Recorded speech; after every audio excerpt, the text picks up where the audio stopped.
ایک مکتب سے تعلق رکھنے والے لوگ دوسرے مکتب سے تعلق رکھنے والے لوگوں کو گمراہ سمجھتے ہیں. اس کو چیک کرنے کا طریقہ ہے کہ اگر آپ سے کوئی بریلوی کہے نا کہ صرف علماء حق کو فالو کریں، تو ان سے کہیں کہ ٹھیک ہے میں کل سے صرف طارق جمیل صاحب اور الیاس گھومن صاحب کو سنا کروں گا. وہ کہے گا نہیں، وہ تو گمراہ ہے. اور ایک جاہل بھی ان علماء کو گمراہ کہہ رہا ہوگا کیونکہ اس کے فرقے سے نہیں ہے. اگر کوئی دیوبندی کہنا جی صرف علماء حق کو سننا چاہیے، تو ان کو کہیں کہ کل سے میں ڈاکٹر طاہر القادری اور مولانا الیاس قادری صاحب کو سنوں گا. وہ کہیں گے وہ تو گمراہ ہے. ان کو نہیں نظر آئے گا کہ ڈاکٹر طاہر القادری صاحب کی کتابیں دنیا کی کئی یونیورسٹیز میں پڑھائی جا رہی ہیں. وہ ایک جاہل بھی ان کو گمراہ کہے گا. تو یہ جملہ چینج کریں، یہ کہا کریں کہ ہمارے فرقے کے ہمارے بزرگوں کو بزرگ ماننے والے علماء حق کو پروموٹ کریں. تو یہ تو آپ قیامت تک لڑتے رہیں گے، اس کا اینڈ ریزلٹ نہیں نکلے گا. ہمیں جو شریعت نے بات بتائی ہے وہ یہ ہے کہ حق بات آپ نے لینی ہے. آپ نے یہ نہیں دیکھنا ہے کہ دینے والا کون ہے، کیونکہ اگر یہ آپ دیکھیں گے نا تو پھر وہ لسٹ آپ پرووائڈ کریں نا. ہم تو صرف صحابہ اور اہل بیت یا تابعین اور چند تبع تابعین کے اوپر متفق ہوں گے، اس کے بعد تو جھگڑا ہی جھگڑا ہے. ہر فرقے کے اپنے بزرگ ہیں، اپنے علماء ہیں، وہ دوسرے والے تو اسے ایکسیپٹ کرنے کے لیے تیار نہیں ہے. تو اس کو بریک کہاں پہ لگائیں گے؟ یہ تو پاسبل نہیں ہے.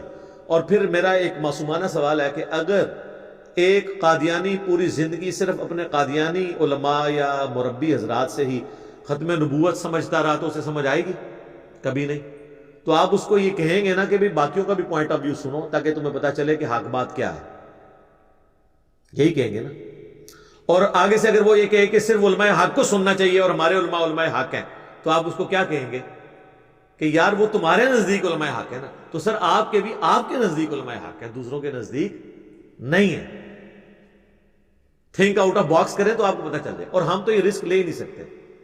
ہماری یہ دعوت اسی بنیاد پہ تو پھیلی ہے، ہم کہتے ہیں سب کو سنیں، اس کے بعد ہمیں بھی سنیں.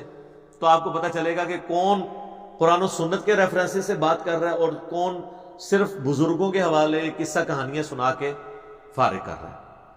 قصہ کہانیاں اور بزرگوں کے واقعات سنیں گے تو آپ کو پتہ چلے گا نا کہ اصل دین کیا ہے.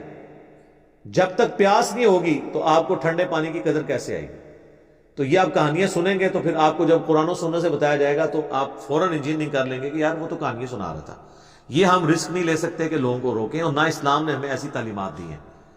دیکھیں مشکات المصابیح میں کتاب العلم چیپٹر میں ایک حدیث موجود ہے، اس کی سند کمزور ہے لیکن اس کے فٹ نوٹ پہ اس کی موقوفاً روایت کو شیخ زبیر صاحب نے نقل کر دیا. ابن عباس کا قول ہے موقوفاً، چونکہ ان کا اپنا قول ہے.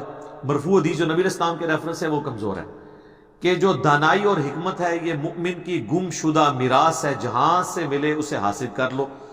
اس کا حقدار وہی شخص ہے جو اسے حاصل کر رہا ہے، جہاں سے بھی ملے.